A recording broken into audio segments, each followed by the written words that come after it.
aqui hoje para ajudar você que está assistindo a pensar no figurino de uma forma um pouco mais técnica e objetiva. Eu sou formada pela Escola de Belas Artes da UFRJ em figurino, tenho MBA executivo em gestão estratégica e negócios de moda e mais de 10 anos de atuação no mercado, tanto de figurino, de moda, de produção, eventos, entre outros. Para quem não sabe muito bem por onde surfa o figurino, eu vou trazer agora para vocês uma explicação bem técnica e sucinta do que o figurino é. O figurino é aquilo que cobre a pele do ator enquanto está em cena e suas funções variam de acordo com a ideia da encenação a que estão submetidas. Contudo, muito além do aspecto material, o figurino pode ser visto como um símbolo, um instrumento e elemento essencial da narração. Figurino tem sua função principal em comunicar uma ideia. Gente, não esquece essa palavra, comunicar. Sabendo que o figurino é um elemento de comunicação, nós, figurinistas, podemos afirmar que somos comunicadores. Então, cabe a nós sabermos como levar essa mensagem a quem está recebendo. E para que isso aconteça, nós precisamos ter um amplo repertório histórico, referências artísticas, referências no que está acontecendo hoje, políticas, entre outras. Além de artistas, designers, nós também somos pesquisadores. Precisamos saber nos comunicar com quem está recebendo essa mensagem. Mas aí você deve estar pensando, pô, Daphne, é claro que vocês têm que saber se comunicar com quem está recebendo essa mensagem. Pera aí que não é bem por aí, porque nem toda mensagem é clara e eu vou te explicar o porquê. Para que o resultado final seja o desejado, o figurinista ele precisa inicialmente reunir vários fatores, organizá-los e colocá-los dentro de um processo. E esse processo é o que a gente vai conversar hoje. Aqui eu mostrarei que essa comunicação ela é construída de uma forma bem intuitiva para que o espectador do filme, da peça de teatro, quem está assistindo o show, quem está lendo lá a sua revista e vendo aquele editorial de moda, enfim, ele seja impactado. E impacto não é só aquela coisa pá, grande que você está enxergando. O impacto também pode existir nos pequenos detalhes e nas sutilezas. Porque aqui profissional bom é profissional que sabe gerar impacto. E a gente já pegando esse caminho, vamos começar falando sobre as referências artísticas e históricas que são utilizadas em cenas de filmes para que elas se tornem o quê? Inesquecíveis. Para poder ancorar o espectador em uma determinada época, é muito utilizado pelos pesquisadores, na hora da construção das vestimentas, recorrer a referências visuais encontradas na história da arte, como quadros que representam o vestir de uma determinada época, apontamentos em livros técnicos que reúnem pesquisas que conseguem comprovar como eram as silhuetas e as formas do vestir ao longo dos séculos. A pesquisa em museus que reúnem acervos históricos também é muito comum de ser utilizada. Mas também é utilizado pelos criadores ao pegar essas referências históricas, misturarem com referências atuais, para que os espectadores se identifiquem com menos choque com o que estão vendo. Referências de cores atuais, maquiagens, silhuetas são muito misturadas e codificadas juntos a referências históricas, criando uma brecha no espaço e no tempo. Essa técnica deixa o espectador muito confortável, pois se ele consegue entender que o espaço e tempo que está sendo citado não é o atual, e mesmo assim ele consegue reconhecer e se identificar com os personagens. Podemos identificar tal técnica utilizada na série Reinado. É uma série da CW Television Network, criada por Stefan Sengupta e Laurie McCarthy, que estreou em 17 de outubro de 2015 e conta a história de Mary Stuart, a rainha da Escócia. Tal série se passa lá pelo século XVI, entre 1530 e 1560, e mistura referências históricas com tendências da moda atual. Essa série mostra essa abordagem que a gente está conversando de uma forma muito explícita, muito evidente. Dessa forma, eles conseguem aproximar um público que está aí querendo, sim, histórias de época, com princesas, etc., mas que elas sejam modernas, sejam histórias que elas possam também se identificar. Talvez seja o mesmo público que assista Gossip Girl, mas que eles querem assistir isso numa época histórica. Também podemos citar Maria Antonieta, de Sofia Coppola, que foi um fashion film lançado em 2006. Ele também traz referências claras de Maria Antonieta entre meados do século XVIII, com as suas roupas e a opulência muito grande delas, e a gente consegue identificar isso com uma facilidade muito grande. Retrata toda a riqueza da monarquia, mas podemos também perceber, e isso foi criado de forma técnica, que a figurinista escolheu trazer para si um contexto atual algumas cenas, principalmente a cena do casamento. As cores escolhidas, as silhuetas, as mudanças são todas previamente pensadas e estudadas para que o espectador possa viver a experiência visual impactante e imersiva. Novamente, a gente volta para essa palavra. A gente comunica de forma impactante e que ela seja imersiva. Eu estou trazendo aqui dois filmes de referências muito importantes, até para quem tem interesse em continuar com a pesquisa de figurino, pesquisa de filmes, que é um do Fellini e um do Pasolini. Um se passa em 67, outro em 69, o Satiricon do Fellini e o Édipo Rei do Pasolini. Esses dois, por terem muitas influências da década de 60 e da década de 70, trazem sim um figurino muito colorido, que ostenta muitas cores, porque isso fazem referência àquele momento. Hoje a gente consegue enxergar isso porque existe um descolamento de década. A década de 2020, ela tem uma visão, uma forma de agir, etc., um comportamento muito diferente da década de 70. E a gente consegue perceber visualmente isso de uma forma muito gritante. Porém, quem estava assistindo aqueles filmes naquela época, por mais que as referências históricas elas estivessem ali muito presentes, as referências atuais elas estavam interferindo bastante nas referências históricas para que houvesse, como eu já disse no início desse vídeo, o acolhimento e a aproximação do espectador ao que ele está enxergando. Seguindo já a nossa linha de raciocínio e saindo um pouco das referências históricas, a gente pode entrar agora nas referências artísticas e nas referências de cartela de cor. Para todo figurinista, um designer ou criador de produto, a cartela de cor é um elemento muito importante na hora do processo de criação. Ela é indispensável, pois é nela que nós nos baseamos do início ao fim para a construção daquele figurino, para aquele personagem, para a construção daquele guarda-roupa. É nela que nos apoiamos para que a narrativa seja concisa e se utilizando também bastante da psicologia das cores. Parece mais vídeo falando sobre psicologia do que figurino, mas é que os dois eles se entrelaçam muito porque visualmente a gente está mexendo com o inconsciente coletivo de todo mundo, com os sentimentos e com que o espectador ali está querendo se reconhecer no personagem. Então, voltando um pouquinho, é nela que nos apoiamos para que a narrativa seja concisa. E se apoiando também na psicologia das cores, nós podemos fazer que seja representado sentimentos visualmente. A psicologia das cores, como as cores afetam a razão, de Berta Heller, traz um estudo que prova o efeito que cada cor pode ter e cada sentimento que ela desperta, e que eles não se combinam ao acaso, que são vivências comuns, que estão profundamente enraizadas em nossas linguagens e pensamentos. Cada sociedade tem seu código próprio para cada cor, e, é claro, utilizamos tais códigos largamente nos figurinos.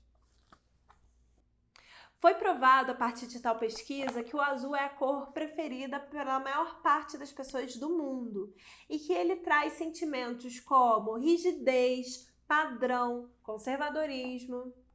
O azul vai do acolhedor divino à distância da morte.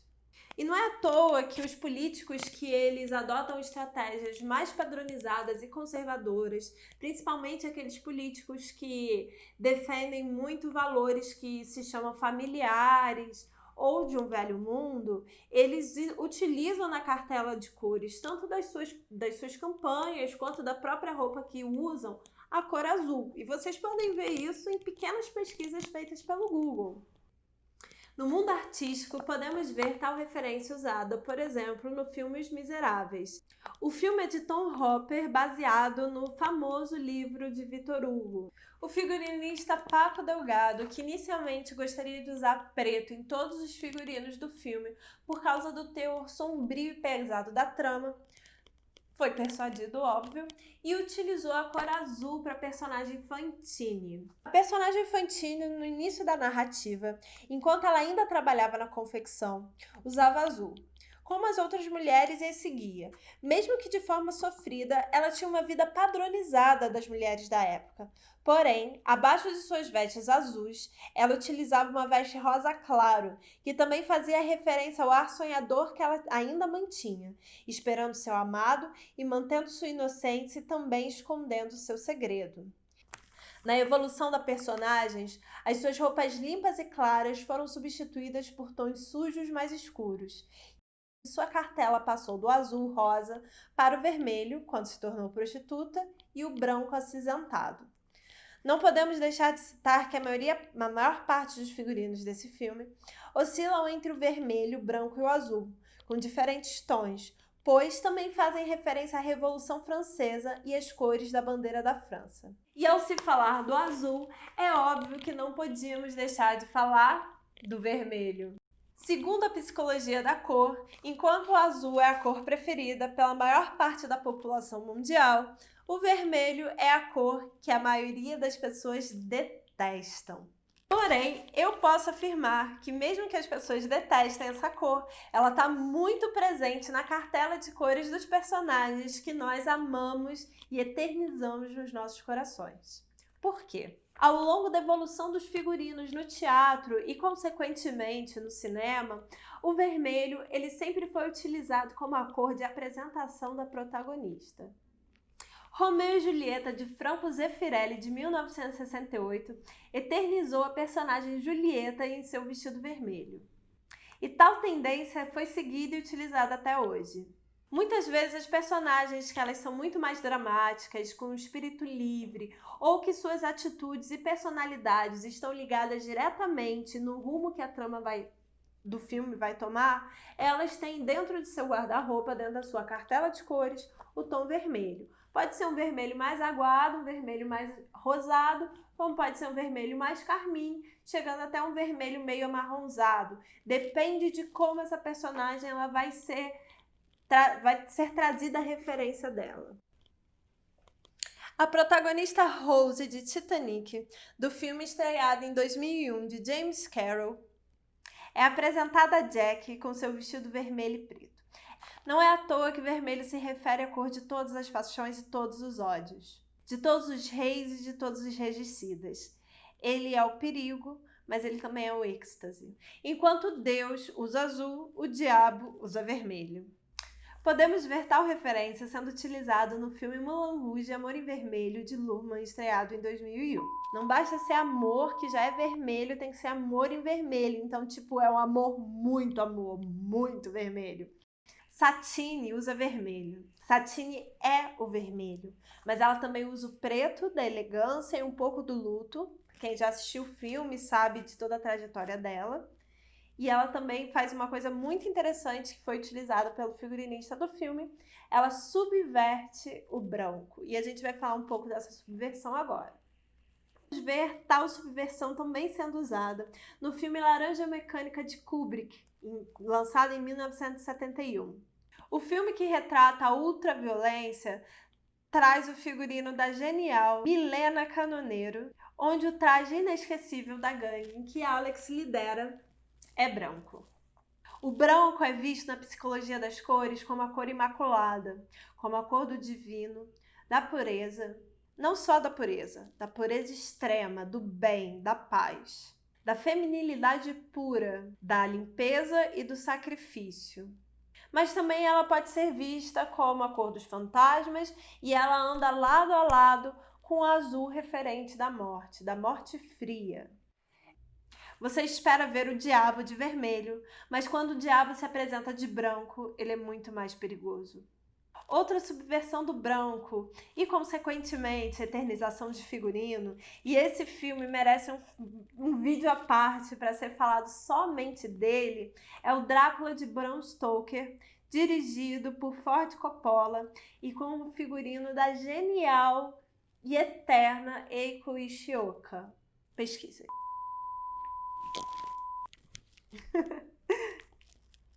Esse filme foi lançado em 1992 e ele continua atual até hoje. Podemos ver nesse filme a perversão do branco, onde as noivas do Drácula elas se vestem de branco e dourado, e na cena icônica que não pode ser esquecida, muito menos deixada de ser citada, que Lucy, ao morrer, é enterrada de branco em seu vestido de noiva e acorda como vampira no caixão, levantando. Podemos perceber até aqui que o trabalho de um figurinista, além de ser artístico, ele está ligado a muita pesquisa, ao psicológico do espectador e à comunicação da personagem. Uma das ferramentas que são muito utilizadas para ressaltar a personalidade dos figurinos são as silhuetas e as formas.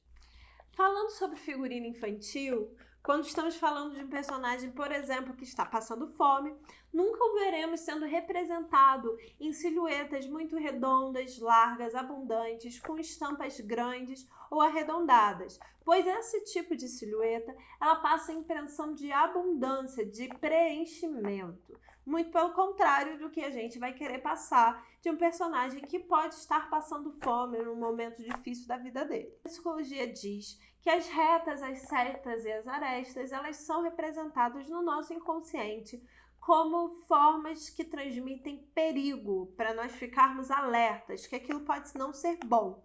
Diferente dos círculos ou das formas arredondadas, que elas trazem acolhimento. Tanto que se você vê um filme da Disney, o próprio Mickey Mouse, você consegue vê-lo arredondado e isso não é um por acaso. Que as bruxas malvadas, as rainhas más, elas têm pontas, os narizes são pontudos, as roupas, elas têm silhuetas que elas são muito mais retas, não são tão abundantes.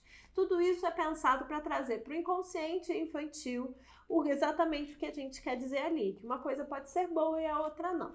Quando a gente cresce, nosso entendimento ele se torna muito mais complexo e nós não utilizamos de uma forma tão primitiva tais referências, mas elas ainda funcionam e ainda são utilizadas de uma forma, claro, muito mais adequada para o tipo de uma linguagem adulta. Seja erguer o busto, estreitar os ombros, alargar as pernas. Podemos também falar sobre figurinos amarrotados ou bem vincados, que eles dão uma sensação de plana, que talvez traga até um pouco de perigo, um terno de um gangster muito bem passado, muito bem cortado, precisão muito grande, também acende essa alerta no nosso cérebro. E isso a gente utiliza nos figurinos de filmes adultos. Claro que isso não é uma lei a ser seguida e a criação de figurino é muito mais complexa do que algumas regras, né? Do que simples regras das quais eu estou trazendo aqui para vocês. O figurino, ele nada se difere de uma criação artística, o que traz a liberdade de criação ao criador. Porém, ele também é uma criação de design, ele é um produto e por isso ele segue processos para que ele cumpra o seu papel. Podemos ver claramente um Gambito da Rainha, série que estreou na Netflix agora em 2020, está sendo febre, série de Scott Frank e Alan Scott, é esse nome mesmo. O uso muito preciso de formas e silhuetas nos figurinos de Bert Harmon. Seu figurino, ele traz muito bem a referência dos tabuleiros de xadrez, as peças em si do xadrez, a um pensamento lógico e direto, muito claro, e como ela era diferente das pessoas da época que a rodeavam. Gambito da Rainha! A evolução do figurino de Bert Harmon ela é perfeita para a gente colocar em prática tudo que a gente falou do vídeo até agora. As referências históricas estão por toda parte, pois a série se passa na década de 60 e 70, vai até os 80, se eu não me engano. As cores evoluíram junto com a personagem e suas roupas também. As silhuetas de suas roupas, as formas também evoluíram com ela, mas nunca deixando de lado a sua personalidade e tentando mostrar, claro, qual era o caminho que essa personagem estava trilhando dentro da trama. Desta forma, encerramos esse vídeo com chave de ouro e abrimos para a reflexão do trabalho de um figurinista. Espero que essas referências elas possam ajudar a guiar vocês, que já são ou profissionais iniciantes da área, ou que trabalham na área artística e querem melhorar a qualidade dos seus figurinos, como também incentivar a vocês que ainda não são da área artística ou não são figurinistas, mas estão à procura do seu caminho profissional. Então, muito obrigada, gente. Se vocês quiserem saber um pouquinho mais, tanto da minha trajetória como figurinista, querer um pouquinho de mais dicas ou entender um pouco mais dos nossos processos de criação, vocês podem acessar minhas redes sociais que eu vou colocar aqui embaixo. Lá eu vou começar a disponibilizar também alguns vídeos falando sobre processos artísticos, processos de criação. Vou também colocar meu portfólio, tá lá para vocês conhecerem. E é isso, gente. Muito obrigada!